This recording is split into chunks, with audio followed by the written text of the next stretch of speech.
British ஆட்சிக்கு எதிரான தனது அசாத்திய துணிச்சலால் ஆந்திர கேசரி என்று மக்களால் அன்போடு அழைக்கப்பட்ட இந்திய விடுதலை போராட்ட வீரரான டங்குதூரி பிரகாசம் பந்தலு அவர்களுடைய சரித்திரத்தை இன்றைய சான்றோர் சரித்திர நிகழ்ச்சியில் நினைவு கூறுவதில் மிக்க பெருமை அடைகின்றோம். பிரகாசம் அவர்கள் ஒருங்கிணைந்த சென்னை மாகாணத்தின் பிரதமராகவும் சுதந்திரத்திற்கு பின் உருவான ஆந்திர மாநிலத்தின் முதலமைச்சராகவும் பணியாற்றிய பெருமைக்குரியவர். 1872 ஆண்டு ஆகஸ்ட் மாதம் 23ஆம் தேதி ஆந்திர பிரதேசத்தின் ஓங்கோல் பகுதியில் உள்ள ஒரு நடுத்தர குடும்பத்தில் பிறந்தார். ஏழ்மையான சூழ்நிலையிலும் தனது விடாமுயற்சியால் சென்னையில் சட்டப்படிப்பை முடித்தார். பின்னர் லண்டன் சென்று பாரிஸ்டர் பட்டம் பெற்று சென்னை உயர்நீதிமன்றத்தில் மிகவும் வெற்றிகரமான அதிக வருமானம் ஈட்டக்கூடிய வழக்கறிஞராக திகழ்ந்தார். மகாத்மா காந்தியின் கொள்கைகளால் ஈர்க்கப்பட்ட இவர் 1921 தனது புகழ்பெற்ற அதிக வருமானம் தந்த வழக்கறிஞர் தொழிலை துறந்து முழு நேரமாக சுதந்திர போராட்டத்தில் குதித்தார். 1957 ஆண்டு மே மாதம் 20ஆம் தேதி காலமானார். 1928 ஆண்டு சென்னைக்கு வந்த பிரிட்டிஷ் சைமன் கமிஷனுக்கு எதிராக பிரகாசம் தலைமையில் பெரிய போராட்டம் நடைபெற்றது. அப்போது போலீசார் துப்பாக்கி சூடு நடத்திய போது இவர் துணிச்சலுடன் தனது மார்பை காட்டி முடிந்தால் என்னை சுடுங்கள் என்று முழங்கினார். இந்த அஞ்சாத வீர செயலே இவருக்கு ஆந்திர கேசரி என்ற பெயரை பெற்றுத்தந்தது. 1930 ஆண்டு சென்னை மெரினா கடற்கரையில் நடந்த உப்பு சத்தியாகிரக போராட்டத்தை முன்னின்று நடத்தினார். மேலும் 1942 வெள்ளையனே வெளியேறு இயக்கத்தில் பங்கேற்று 3 ஆண்டுகளுக்கு மேல் சிறை தண்டனை அனுபவித்தார். சுதந்திர தாகத்தை மக்களிடம் கொண்டு சேர்க்க தமிழ், தெலுங்கு, ஆங்கிலம் ஆகிய 3 மொழிகளிலும் ஸ்வராஜ்யா என்ற தேசியவாத நாளிதழை தொடங்கி நடத்தினார். 1937 ராஜாஜி அமைச்சரவையில் வருவாய்த்துறை அமைச்சராக இருந்தார். பின்னர் 1946 முதல் 1947 வரை சென்னை மாகாணத்தின் முதலமைச்சராக பதவி வகித்தார். சுதந்திரத்திற்கு பிறகு மொழி அடிப்படையில் தனி ஆந்திர மாநிலம் உருவாவதற்கான இயக்கத்தை வழிநடத்தினார். 1953 தனி ஆந்திர மாநிலம் உருவான போது அதன் முதலமைச்சராக பொறுப்பேற்றார். தனது சொத்துக்கள், வருமானம் என அனைத்தையுமே நாட்டின் விடுதலைக்காகவும் ஏழை மக்களின் நல்வாழ்விற்காகவும் தியாகம் செய்தவர் பிரகாசம் அவர்கள். ஆந்திர பிரதேச அரசு இவரை பெருமைப்படுத்தும் விதமாக ஒரு மாவட்டத்திற்கு பிரகாசம் மாவட்டம் என்று பெயரிட்டுள்ளது.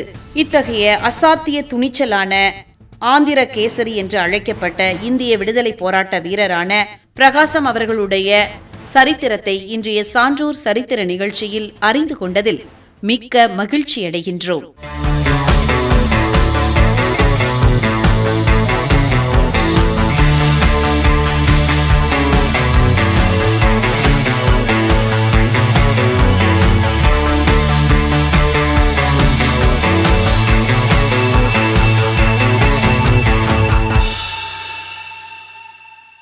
இருபதாம் நூற்றாண்டின் மிக சிறந்த மற்றும் அசைக்க முடியாத கர்நாடக இசை பாடகர்களில் ஒருவரான மகாராஜபுரம் சந்தானம் அவர்களை பற்றிய சரித்திரத்தை இன்றைய சான்றோர் சரித்திர நிகழ்ச்சியில் அறிந்து கொள்வதில் பெருமையடைகின்றோம்.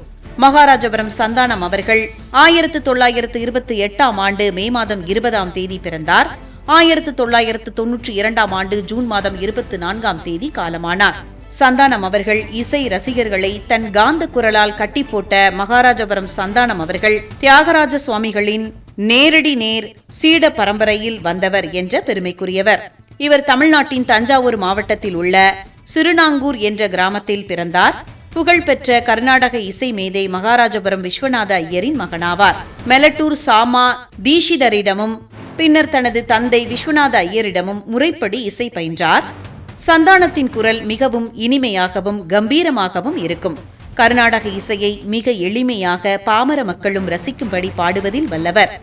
இவர் பாடிய அலைப்பாயுதே, போ சம்போ, பார்க்க கிடைக்காதே, மதுர மதுர வேணுகீதம் போன்ற பாடல்கள் இன்றும் கர்நாடக இசை உலகில் எக்காலத்திற்கும் அழியாத புகழ் பெற்ற பாடல்களாக விளங்குகின்றன. சாருகேசி, சிவரஞ்சனி, ரேவதி, ஹம்சநாதம் போன்ற ராகங்களில் இவரே பல தில்லானாக்களையும் பக்தி பாடல்களையும் இயற்றி பாடியுள்ளார். 1960 முதல் 1965 வரை இலங்கை யாழ்ப்பாணத்தில் உள்ள சர் பொன்னம்பலம் ராமநாதன் இசைக் கல்லூரியின் இசைத்துறை தலைவராக பணியாற்றி பல மாணவர்களுக்கு இசை கற்றுக் கொடுத்தார். சந்தானம் அவர்களுடைய அசாத்திய இசை புலமைக்காக பல உயரிய விருதுகள் வழங்கப்பட்டன.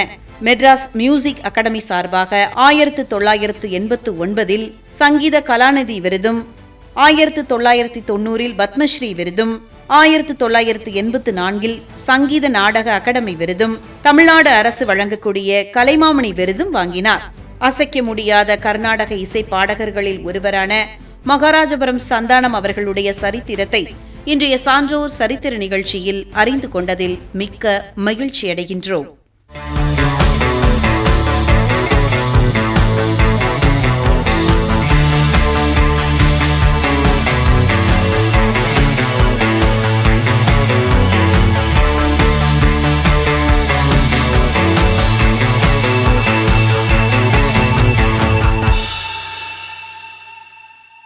காஞ்சி காமகோடி பீடத்தின் 68வது பீடாதிபதியான ஜகத்குரு ஸ்ரீ சந்திர சேகரேந்திர சரஸ்வதி மகா சுவாமிகளின் சரித்திரத்தை இன்றைய சான்றோர் சரித்திர நிகழ்ச்சியில் நினைவு கூர்வதில் பெருமையடைகின்றோம்.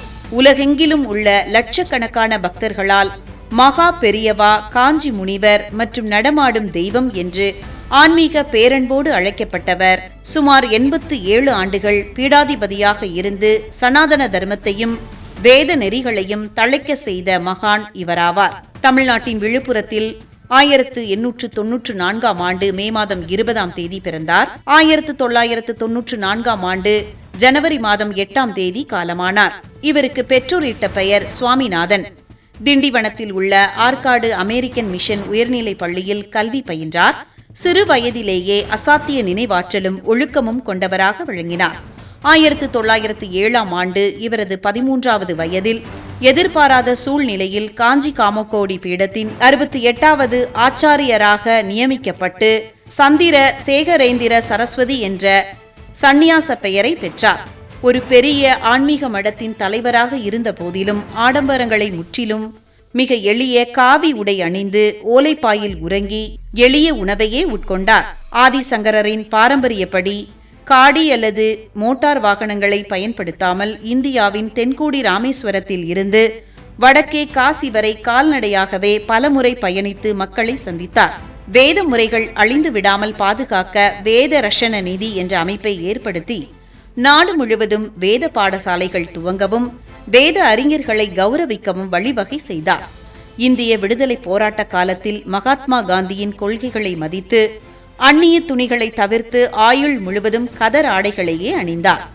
சிதிலமடைந்த பழமையான கோவில்களை புனரமைக்க பிடியரசி திட்டம் வழிமுறைகளை மக்களுக்கு கற்றுக் கொடுத்தார்.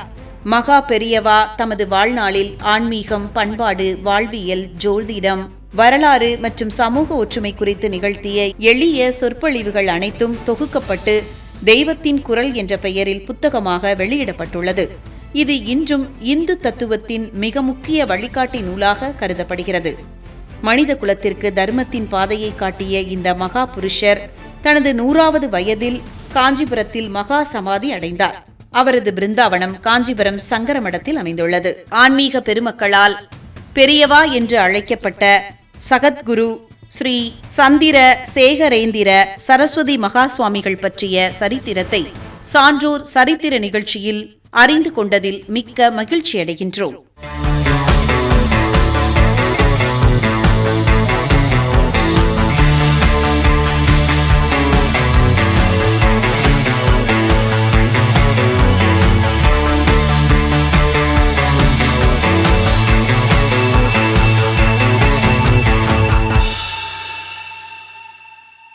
தமிழ்நாட்டின் மிக முக்கியமான சமூக சீர்திருத்தவாதி, சித்த மருத்துவர், பன்மொழி புலவர் மற்றும் இதழாளர் என்று அழைக்கப்படக்கூடிய அயோத்திதாசர் அவர்களுடைய சரித்திரத்தை இன்றைய சான்றோர் சரித்திர நிகழ்ச்சியில் நினைவு கூர்வதில் பெருமையடைகின்றோம். பண்டிதர் அயோத்திதாசர் 1845 ஆண்டு மே மாதம் 20 பிறந்தார். 1914 ஆண்டு மே மாதம் 5 காலமானார். ஒடுக்கப்பட்ட மக்களின் கல்வி, சமூகம் மற்றும் அரசியல் உரிமைக்காக 19ஆம் நூற்றாண்டிலேயே குரல் கொடுத்த இவரை தென்னிந்திய சமூக சீர்திருத்தத்தின் தந்தை என்று வரலாற்று அறிஞர்களால் அழைக்கப்பட்டார். சென்னை எழும்பூரில் ஒரு நடுத்தர குடும்பத்தில் பிறந்தார். இவரது இயற்பெயர் காத்தவராயன். தனக்கு கல்வி மற்றும் சித்த மருத்துவம் கற்றுக் கொடுத்த ஆசான் அயோத்திதாச பண்டிதர் மீது கொண்ட மிகுந்த மரியாதையால் தனது பெயரை அயோத்திதாசர் என மாற்றிக்கொண்டார். தமிழ், ஆங்கிலம், சமஸ்கிருதம் மற்றும் பாலி ஆகிய மொழிகளில் ஆழ்ந்த புலமை பெற்றிருந்தார். சிறந்த சித்த மருத்துவராக ஏழை எளிய மக்களுக்கு சேவை செய்தார். ஒடுக்கப்பட்ட மக்களுக்கு எதிரான சாதிய கொடுமைகளுக்கு எதிராக போராட 1870களில் அத்வைதானந்த சபா என்ற அமைப்பை தோற்றுவித்தார். 1891ஆம் ஆண்டு திராவிட மகாஜன சங்கம் என்ற அமைப்பை தொடங்கினார். இதன் முதல் மாநாட்டை நீலகிரியில் நடத்தினார். ஒடுக்கப்பட்ட குழந்தைகளுக்கு கல்வி வழங்கப்பட வேண்டும் என்பதற்காக போராடி சென்னையில் பஞ்சமர் பள்ளிகள் உருவாக முக்கிய காரணமாக இருந்தார். 1907ஆம் ஆண்டு ஜூன் மாதம் 19ஆம் தேதி அன்று சென்னையில் இருந்து ஒரு பைசா தமிழன் என்ற வாராந்திர இதழை தொடங்கினார். ஓராண்டுக்கு பிறகு இதன் பெயரை தமிழன் என்று மாற்றினார். சாதி பேதமற்ற நேர்மையான சிந்தனைகளை மக்களிடம் விதைக்கவும் ஒடுக்கப்பட்டோரின் உரிமைகளை உரக்க சொல்லவும் இந்த இதழ் ஒரு முக்கிய கருவியாக விளங்கியது. 1914இல் அவர் மறையும் வரை இந்த இதழ் தொடர்ந்து வெளிவந்தது. இந்து மதத்தில் நிலவிய சாதிய பாகுபாடுகளுக்கு மாற்றாக சாதியற்ற உண்மையான மார்க்கமாக பௌத்தத்தை கருதினார். 1898இல் இலங்கை சென்று சாக்கிய பௌத்த சங்கம் என்ற அமைப்பை நிறுவி தென்னிந்தியாவில் பௌத்த மத மறுமலர்ச்சிக்கு வித்திட்டார். ஒடுக்கப்பட்டவர்களே உண்மையான பூர்வீக பௌத்தர்கள் என்ற கருத்தியலை முன்வைத்தார். பண்டிதர் அயோத்திதாசரின் சிந்தனைகளும் எழுத்துக்களும் பிற்காலத்தில் தந்தை பெரியார், டாக்டர் PR அம்பேத்கர் போன்ற தலைவர்களின் சமூக போராட்டங்களுக்கு முன்னோடியாக அமைந்தன. தமிழ்நாடு அரசு இவரை பெருமைப்படுத்தும் விதமாக சென்னை தாம்பரத்தில் உள்ள தேசிய சித்த மருத்துவ நிறுவனத்திற்கு அயோத்திதாச பண்டிதர் மருத்துவமனை என்று பெயரிட்டுள்ளது. இப்படி ஒடுக்கப்பட்ட மக்களுக்காக போராடிய அயோத்திதாசர் அவர்களுடைய சரித்திரத்தை இன்றைய சான்றோர் சரித்திர நிகழ்ச்சியில் அறிந்து கொண்டதில் மிக்க பெருமையடைகின்றோம்.